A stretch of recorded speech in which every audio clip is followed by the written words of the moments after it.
We begin at 7 o'clock on your Wednesday morning. This is a live look from our Sky 9 over a fire burning in Jefferson County. This is the Quarry Fire.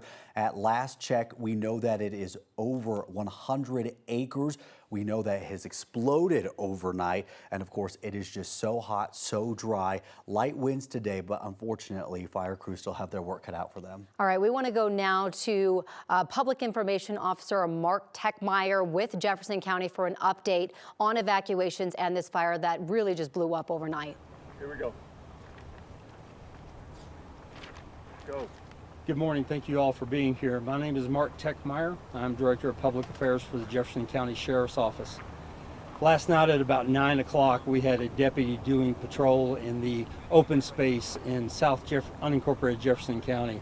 He came across a little spot fire that was only about 10 by 10. He called it in, and within about 2.5 to 3 hours, it had grown to 100 acres in a very populated area that is mountainous and steep, and it's full of scrub brush, and it's really hard to navigate on foot. The fire burned throughout the night, and this morning we've got a helicopter coming out to do air reconnaissance for us to size up the fire. What we believe we're at right now is about 130 acres. We've lost no property, and there's been no injuries. We've evacuated 5 subdivisions for the equivalent of about 575 homes. We have an evacuation center at a local high school, Dakota Ridge High School, where last night only about 15 people came and brought 4 of their dogs. We also are evacuating large animals to the Jefferson County Fairgrounds. What's the plan today? We have over a dozen fire agencies here. And that sounds like a lot, and that sounds great for a 130-acre fire, but we all know that we have 2 other major fires going on in our state. So resources are thin. With over a dozen agencies, we still only have estimated about 70 to 80 boots on the ground to fight this fire today. We've requested numerous types of aircraft for air support, and we won't know if we're going to get any air support today or not for some time. We're hoping by mid-morning to have an update on that. I want to talk about some road closures. South Valley Road, south of King Carroll Ranch, is closed. Deer Creek Canyon, east of Deer Creek Mesa subdivision, is closed. Deer Creek at West Ranch Trail and the High Grade Road at Arnett Ranch Road are currently closed. I talked about the 5 subdivisions that we closed, or evacuated, excuse me. We have 2 that are in pre-evac this morning, Silver Ranch and Silver Ranch South. I don't have the number of homes in those areas, but they are in pre-evac. As I told you, very limited resources. Safety is our #1 priority. This is really hard territory for our firefighters. It's very steep. It's a lot of timber, it's a lot of scrub oak. We had scrub oak flaming up last night 30 to 50 feet at night, which says a lot. That you don't normally see that in a fire like this. And also, we have a rattlesnake problem to deal with. There's even an area in there called Rattlesnake Gulch. They're so prevalent in the area. So we have a lot of things to be concerned about for our firefighters today. Our #1 priority is to keep them safe. Like I say, 130 acres. As of 2 o'clock this morning, we'll know more on size after the helicopter does its fly up. Ready for questions. Mark, when your some of your firefighters deputies and firefighters actually go door to door overnight trying to get people out? Yeah, thank you for that. The evacuation was 2-pronged. One was our deputies and firefighters literally going door to door, waking people up and telling them to get out. We also had our reverse 911 notification. We still are doing that again this morning. We know that some people refuse to leave, and that is their choice. But we are certainly encouraging people to get out. When your firefighters saw the 10 by 10 very small fire, walk me through when that changed quickly for your firefighters and then what they did right after. Well, it was a deputy, not a firefighter, doing patrol, and he's doing his normal patrol in open space and sees a spot fire. We have no idea how it started at this point, and he called it in and monitored it, and it was quickly growing when he called it in.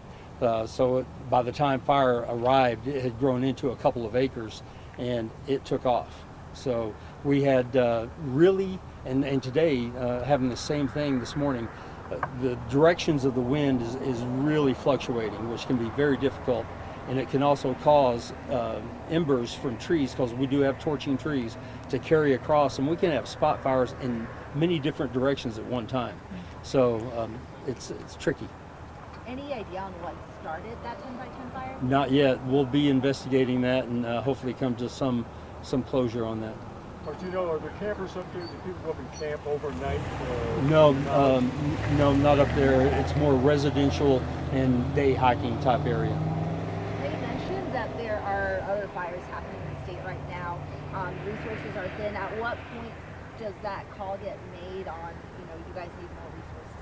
It's a decision that's made at the command, the incident command level, working with the other incident commanders of the other fires, and they all put their heads together and decide what's best. And do you get a sense, forgive me for asking, but do you get a sense, and the commanders here on the scene, that perhaps you may be on your own on this one? We could be with what we have today.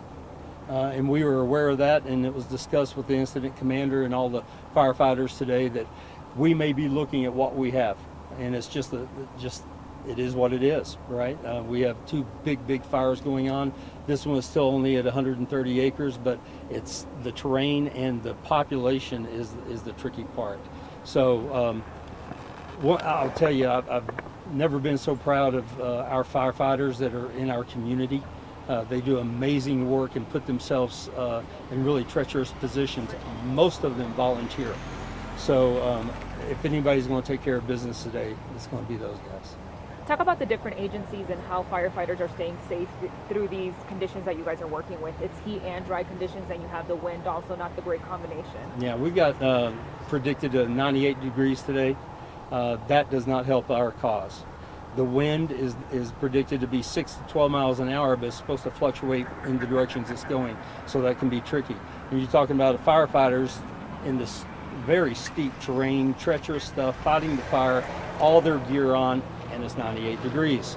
So they've got to take care of each other and themselves to make sure that they are hydrated. And again, our number one priority is to get all of them out safely today. Do you guys plan to have another media briefing of updating us with how, if it's grown, if you guys have Absolutely. any containment? Any containment at the moment, actually? There's zero containment right now. Absolutely going to do another, and we'll tweet out when. It will be early afternoon. Mark, what does the fuel situation look like up there? Is there a lot of real dry fuel up there? Is it kind of rocky? What does it look like? It's both. It's dry fuel. It's very rocky. It's the scrub oak again is very. When the scrub oak goes, it goes, and that's where you get that 30 to 50 foot flame that we saw last night in the middle of the night, which is just almost unheard of. So everything's stacked against us. We got low resources. We got treacherous terrain. We got very flammable fuel, but we've got some of the best people in the business on it. So. Anything with the Lockheed facility up there that we need to know about? Nothing. It's not approaching that facility at this point, so it's obviously a concern, and we're keeping an eye on that. Do they have their own fire capabilities, fire prevention capabilities up there? Do you know anything about that? I do not know. Anything else that you would like to add that maybe we missed out? I don't think so. I appreciate everyone covering this. It's an important story. We know we've got big fires going on in the state, so I appreciate everyone being here. We'll update you as we can. Last question for you. Any other evacuations that you guys plan to do later today or no? Possibly. We just don't know. We're looking at different neighborhoods in the map. It depends on what the wind does to us. And that said, no word as to when people will be able to get back as of yet. Yeah, we just don't know when we'll be able to lift those evacuations yet. Okay, thank you all.